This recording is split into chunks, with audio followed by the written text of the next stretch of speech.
Hello Tabbers, my name is Mark. Welcome to Tic Tac, my 2015 Tab Maxx trailer. Today we're doing an upgrade.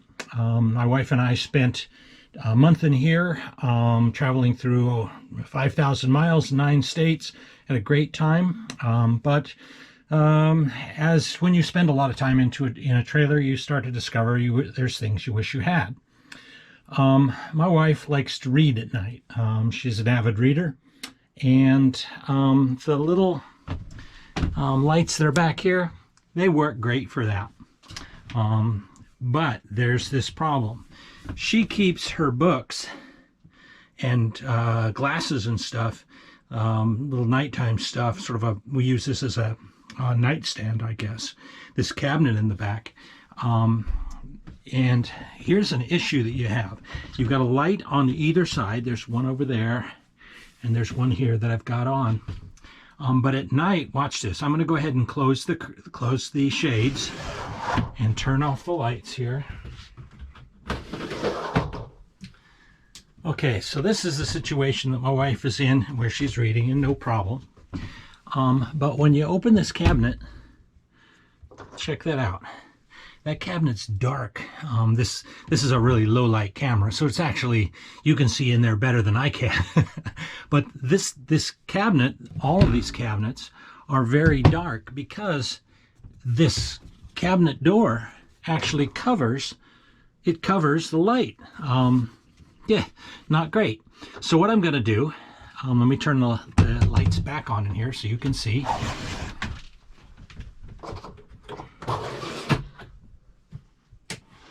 All right, so what I'm going to do is right along the top lip, if you put your finger up there, there's about a ½ inch of space. I'm going to run some light strips, or a light strip, all the way across all 3 cabinets.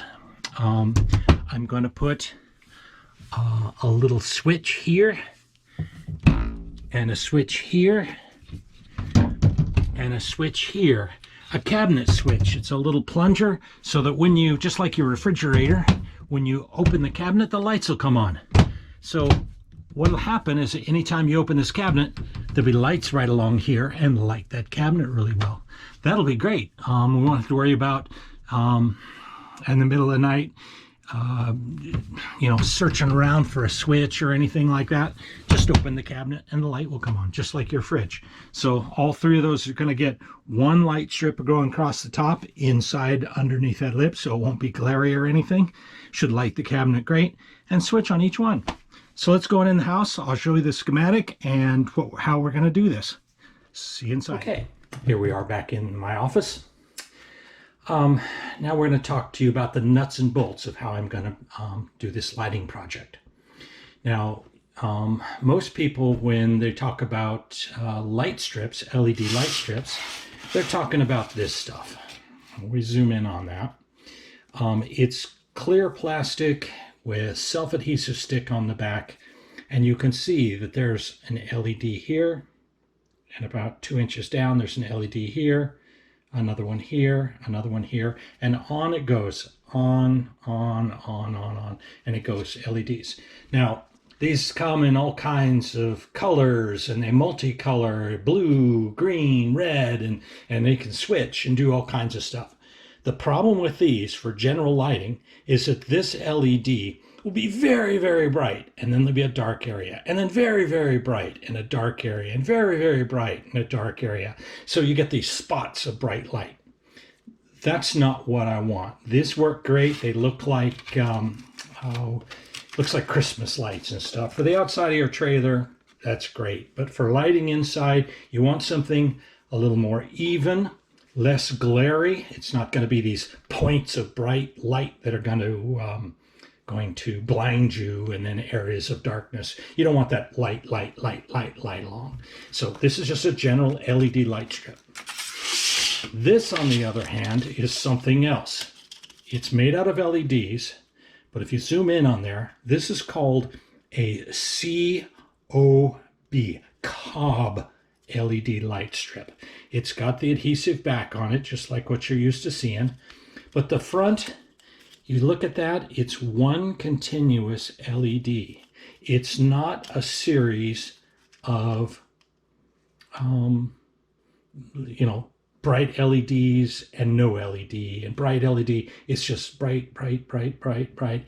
And it's covered with this semi-translucent rubber, so that when this light comes on, when this guy's on, it's very even light. It's not very glary. It's really, really nice. This is what you want. And you don't want a typical LED light strip. You want a COB LED light strip. That's COB, I believe, is an acronym for Circuit on Board, I believe. I have to look that up if I'm wrong. Anyway, that's what this is. So let me talk to you. So that's the lighting. What I bought is a 6-foot section of it, because that's the length I need from side to side of my trailer. You can cut it if you want to. Every one of these little marks, see the copper colored marks, you can cut at exactly those points and it won't damage anything. You just make it shorter doing it. So the next thing we want to talk about, like everything electrical, there's a right way to do it and a wrong way to do it. You can take a light strip like this, or a COB light strip like this, and you can connect it directly to your battery. You can do that, but don't. That's not what you want to be doing.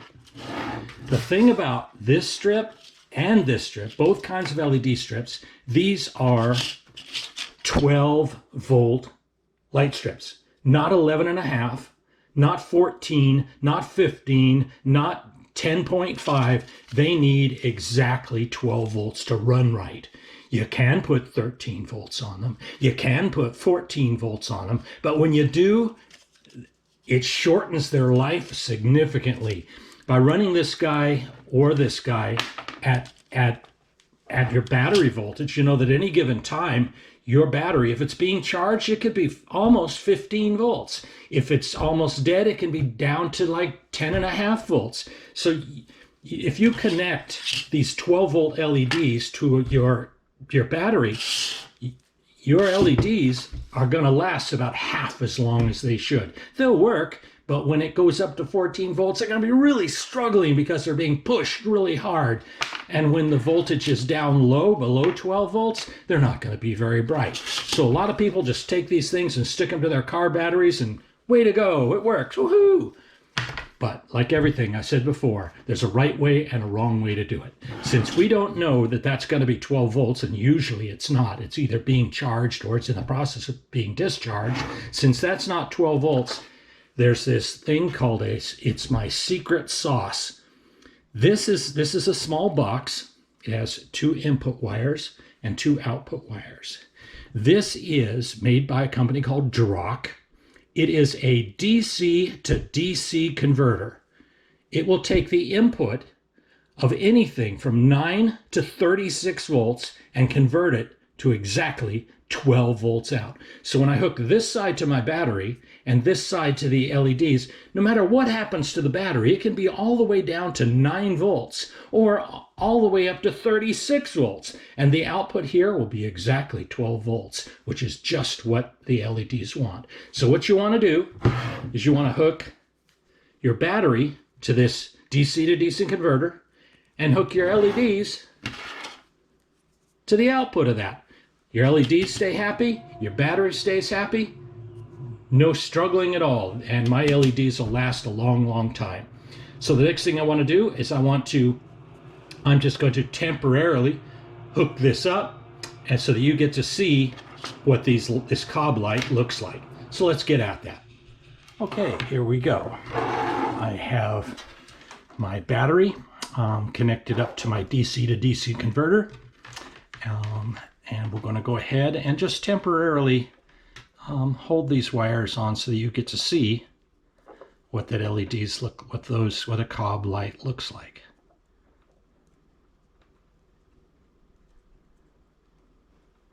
That's what a cob light looks like. I'll stop the flashing for you. That's kind of, isn't that annoying?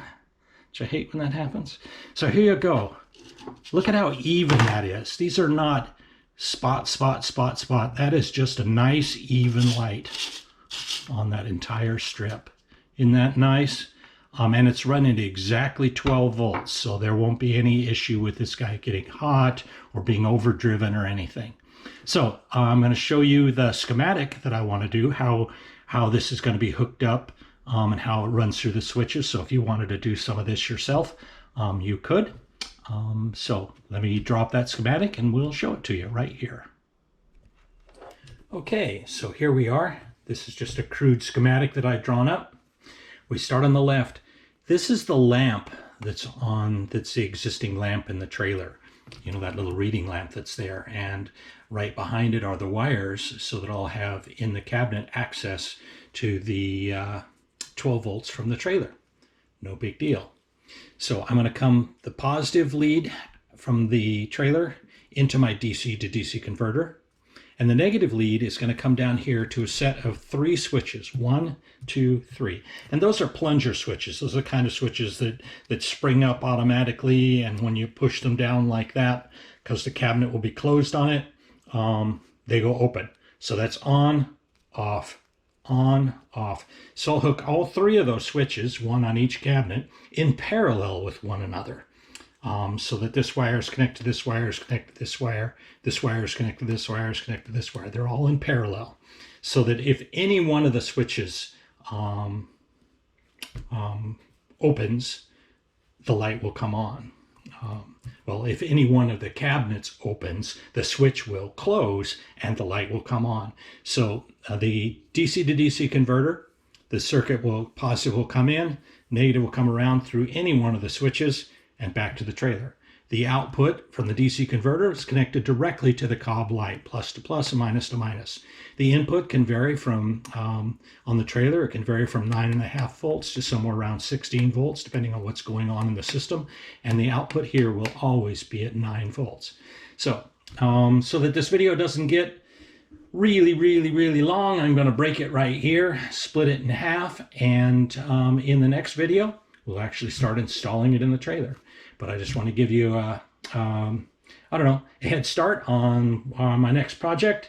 Next couple of days, when I'm supposed to get the switches in, and we'll go ahead and put them in the trailer. Anyway, take care and see you in part 2.